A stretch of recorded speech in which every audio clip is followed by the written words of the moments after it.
Vishnu ശാലിനിയുടെ latest എപ്പിസോഡിലാണെങ്കിൽ Shalini ഇങ്ങനെ രാത്രി വീട്ടിലേക്ക് ജോലിയൊക്കെ കഴിഞ്ഞിട്ട് വരുന്നുണ്ട്. അന്നേരം ശാലിനി അങ്ങോട്ട് ക്ഷീണിച്ച് തളർന്ന് ഇരിക്കുന്ന കാണുമ്പോൾ നീ അവിടെ കളക്ടർ പണിക്ക് തന്നെയാണോ പോകുന്നത് എന്നിങ്ങനെ എൻ്റെ ഒരു കോലം കണ്ടില്ലേ എന്നൊക്കെ ഇങ്ങനെ ശാരദാമ്മ ചോദിക്കുന്നുണ്ട്. അന്നേരം അമ്മ ഇത് എന്തറിഞ്ഞിട്ടാണ്, എൻ്റെ കീഴിലുള്ളവർക്ക് അവരുടെ പണി മാത്രം ചെയ്താൽ മതി, എനിക്ക് എല്ലാവരുടെയും പണി നോക്കണം എന്നൊക്കെ പറഞ്ഞ് പിന്നെ ജോലി കിട്ടുന്നത് വരെ ഒരു വെപ്രാളം ഉണ്ടായിരുന്നു. പക്ഷേ അത് കിട്ടിക്കഴിഞ്ഞാൽ ആകെ ഒരു ടെൻഷനാണ്, എന്തെങ്കിലും പറയാൻ പറ്റുമോ, 100 യൂണിയനാണ് എന്നൊക്കെ ഇങ്ങനെ പറഞ്ഞ് ശാലിനി തളർന്നിരിക്കുന്നുണ്ട്. അന്നേരം നീ ആയിട്ട് ഒന്നും ചെയ്യാനൊന്നും പോണ്ട, നീയും അതുപോലെയൊക്കെ ചെയ്താൽ മതി എന്ന് പറയുമ്പോൾ അതെങ്ങനെയാണ് അമ്മ, എന്തെങ്കിലും പ്രശ്നം വന്നാൽ സമാധാനം പറയേണ്ടത് ഞാനല്ലേ എന്ന് പറഞ്ഞിട്ട് അമ്മ ഒരു ചായ എടുക്കുക, അത് കുടിച്ചിട്ട് ഇനി എന്തുള്ളൂ എന്ന് പറയുകയാണ്. തുടർന്ന് ശാരദാമ്മ ചായ എടുക്കാനായിട്ട് പോകുന്നുണ്ട്. അതേസമയം ശാലിനി അവിടെ ഇരുന്നിട്ട് ആകെ ക്ഷീണിച്ചാണ് ശാലിനി വന്നിരിക്കുന്നത്. തുടർന്ന് അവിടെ കിടന്ന പത്രം എടുത്ത് നോക്കുമ്പോൾ ആ മരമുറിപ്പ് കേസിൻ്റെ വാർത്തയൊക്കെ ഇതിൽ കാണുന്നുണ്ട്. അന്നേരം ശാരദാമ്മ ചായയായിട്ട് വരുന്നുണ്ട്. അന്നേരം പത്രക്കാരും ഒക്കെ മുന്നിട്ട് ഇറങ്ങിയിട്ടുണ്ട് എന്ന് പറയുമ്പോൾ ഇനി എന്താ ചെയ്യുക, നമ്മളെ കൊണ്ട് എന്തെങ്കിലും സഹായിക്കാൻ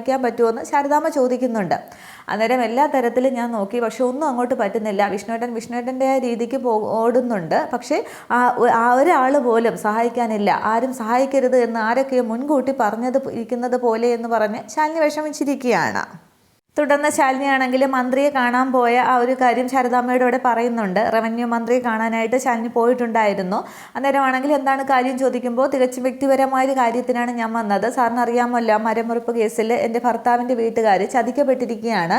ഭർത്താവിൻ്റെ അമ്മയായ സത്യഭാമയെയും അച്ഛനായ രാഘവൻ നായരെയും മുൻ വൈരാഗ്യത്തിൻ്റെ പേരിൽ കരുതി കൂട്ടി ചതിച്ചതാണ്. അവരുടെ വീടും പറമ്പും ഒക്കെ ഇപ്പോൾ നഷ്ടപ്പെടുന്ന അവസ്ഥയിലാണ് എത്തിയിരിക്കുന്നത്. സാറിന് കാര്യങ്ങളൊക്കെ അറിയാമല്ലോ, അതിനെക്കുറിച്ച് സംസാരിക്കാനാണ് വന്നതെന്ന് പറയുന്നുണ്ട്. അന്നേരം അത് ഇപ്പോൾ തലവേദനയായിരിക്കുകയാണ്. സർക്കാരിൻ്റെ ലൈസൻസോടുകൂടി കാടിനകത്ത് കയറി ആദിവാസികളുടെ ഭൂമി കയ്യേറി, അവരുടെ സമ്പത്ത് കയ്യേറി എന്നൊക്കെയാണ് ഇപ്പോൾ കേസ് വന്നിരിക്കുന്നത്. ആദിവാസികൾക്കെതിരെ തിരിഞ്ഞാലുള്ള കാര്യം അറിയാമല്ലോ. അപ്പോൾ അവരുടെ ഭൂമി കയ്യേറി എന്നൊക്കെ പറഞ്ഞാൽ അതിൻ്റെ പ്രത്യാഘാതങ്ങൾ ആലോചിക്കണം. മീഡിയക്കാർ അത് പിന്നെ കുറച്ചുകൂടി അങ്ങോട്ട് വിശദീകരിച്ച് അവർ പറഞ്ഞിരിക്കുകയാണ്. അതിനെതിരെ ഒന്നും ചെയ്യാനായിട്ട് സാധിക്കില്ല. പിന്നെ ഈ സത്യഭാമയ്ക്കെതിരെയുള്ള ശത്രുക്കളാണെങ്കിൽ അവർക്കെതിരെ കേസ് തിരിച്ചു വിട്ടിരിക്കുകയാണ്.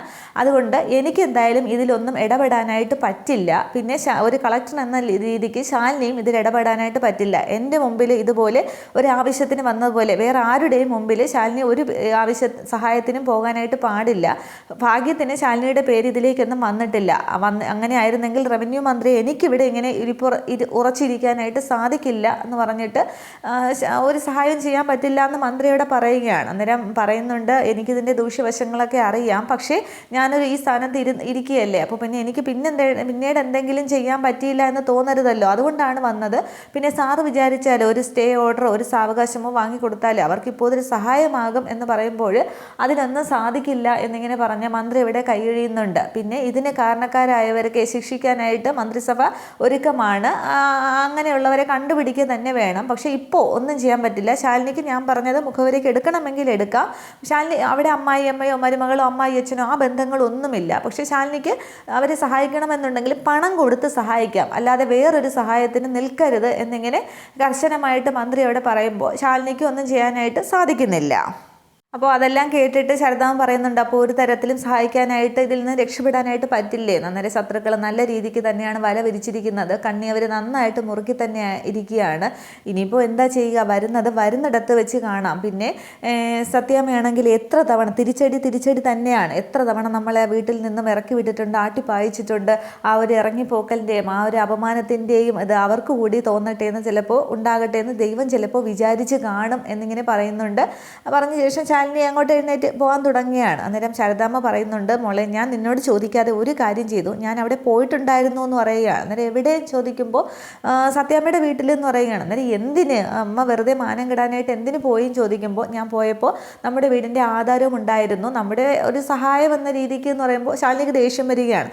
സത്യാമ്മ സ്വീകരിക്കുമെന്ന് അമ്മയ്ക്ക് തോന്നുന്നുണ്ടോ, പിന്നെ നല്ല ചീത്തയും പറഞ്ഞു കാണും എന്ന് പറയുമ്പോൾ അങ്ങനെ ഒന്നും സംഭവിച്ചില്ല, കുറച്ച് ദേഷ്യപ്പെട്ട് സംസാരിച്ചു, അതവരുടെ സ്വഭാവത്തിൻ്റെ ഇതല്ലേ എന്ന് പറയുമ്പോൾ ആ സ്വഭാവം കൊണ്ട് തന്നെയാണ് ഇങ്ങനെ ആയിരിക്കുന്നത് എന്ന് പറയുമ്പോൾ പിന്നെ ശാരദാമ്മ പറയുന്നുണ്ട്, എത്ര പ്രതാപത്തോടെ ജീവിച്ച സ്ത്രീയാണ്, പക്ഷേ അവരിങ്ങനെയൊക്കെ നിൽക്കുമ്പോൾ അവർ വേറെന്തെങ്കിലും ചിന്തിക്കുമോ എന്നൊക്കെ പറയുമ്പോൾ അവർ ഒരു തരത്തിലും വേറൊന്നും ചിന്തിക്കാനും പോകുന്നില്ല. സ്വന്തം കാൽച്ചുവട്ടിലെ മണ്ണ് ഒലിച്ചു പോകാൻ തുടങ്ങുമ്പോഴും അവരിങ്ങനെ തൻ്റെ ഇടത്തോടെ നിൽക്കണമെന്നുണ്ടെങ്കിൽ അവർ പിന്നെ ആത്മഹത്യയെക്കുറിച്ച് പോലും ചിന്തിക്കാതെ നിൽക്കണമെന്നുണ്ടെങ്കിൽ വരുന്നതൊക്കെ നേരിടാൻ അവർ തയ്യാറായിട്ടാണ് ഇരിക്കുന്നത്. അതാണ് സത്യാമ്മ എന്നിങ്ങനെ ശാലിനി പറയുന്നുണ്ട്.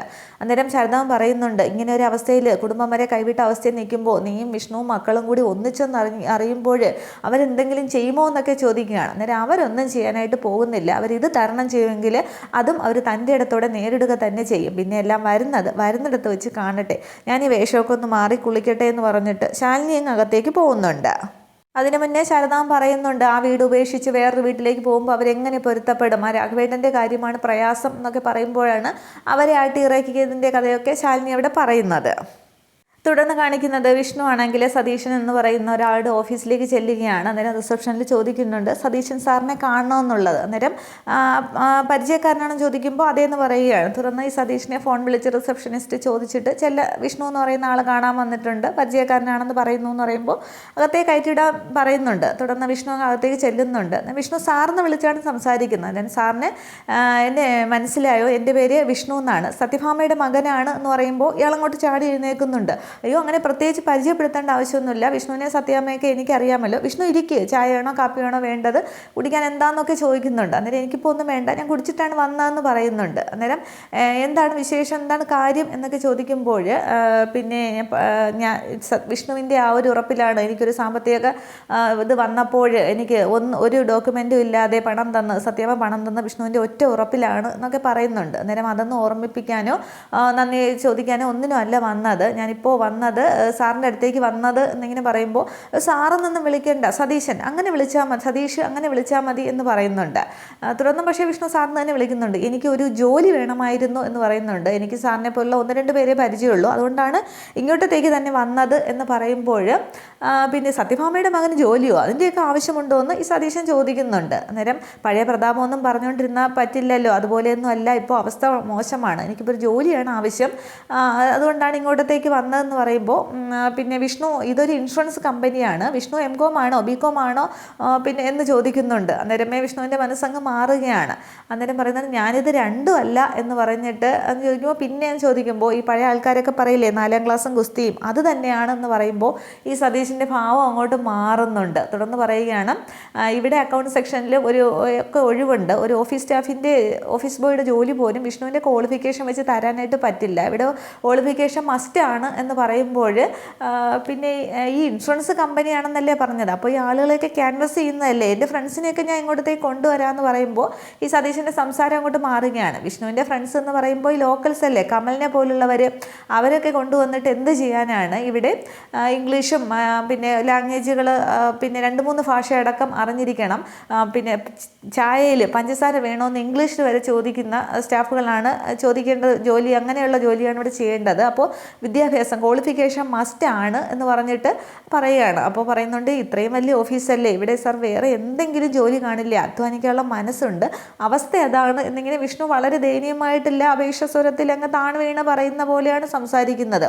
പക്ഷേ അന്നേരം അവിടെ മുതലാളി എന്നോണം സതീശൻ അങ്ങോട്ട് ഉണരുകയാണ്. അങ്ങനെ എണീച്ചിട്ട് പറയുന്നുണ്ട്, ഇവിടെ അക്കൗണ്ട് സെക്ഷനിലൊക്കെ ഒഴിവുണ്ട്, പക്ഷേ വിഷ്ണുവിൻ്റെ ക്വാളിഫിക്കേഷൻ അനുസരിച്ച് ജോലി തരാനായിട്ട് പറ്റില്ല, പിന്നെ വിഷ്ണുവിൻ്റെ ഇതനുസരിച്ച് സെക്യൂരിറ്റി പണിയാണ് ഉള്ളത്, പക്ഷേ അതിന് വിഷ്ണു ഉദ്ദേശിക്കുന്നത്ര ശമ്പളം ഒന്നും കിട്ടില്ല എന്ന് പറയുമ്പോൾ വിഷ്ണുവിനെ അവിടെ ജോലി കിട്ടില്ല എന്ന് മനസ്സിലാവുകയാണ്. അപ്പോൾ എന്നെ സഹായിക്കാനായിട്ട് പറ്റില്ല അല്ലേ എന്ന് പറയുകയാണ്. അന്നേരം പറ്റില്ല, സത്യഭാമയുടെ മകനോട് വിഷ്ണുവിനോട് ഇങ്ങനെ പറയുന്നതിന് എനിക്ക് വിഷമമുണ്ട്, വേറൊന്നും പറയാനില്ലല്ലോ, എനിക്കിപ്പോൾ ഒരു മീറ്റിംഗ് കൂടി ഉണ്ട്, എന്നാൽ വിഷ്ണു ഇറങ്ങിയല്ലേ എന്ന് ചോദിക്കുകയാണ്. അന്നേരം വിഷ്ണുവിന് ആകപ്പാടെ എങ്ങോട്ട് വിഷമം വരികയാണ്. അന്നേരം വിഷ്ണു ഇറങ്ങാൻ തുടങ്ങുമ്പോൾ സത്യാമ്മയുടെ എൻ്റെ അന്വേഷണം പറയണമെന്നൊക്കെ ഇയാൾ പറയുന്നുണ്ട്. എന്നിട്ട് വിഷ്ണു അങ്ങോട്ട് ഇറങ്ങിയ വാതിൽ തുറക്കാനായിട്ട് പോകുമ്പോൾ ഇയാൾ അകത്തിരുന്ന് പറയുന്നുണ്ട് 4ാം ക്ലാസ്സും ഗുസ്തിയായിട്ട് ജോലിക്ക് വന്നിരിക്കുന്നു. അന്നേരം വിഷ്ണു തിരിഞ്ഞ് നോക്കുന്നുണ്ട്.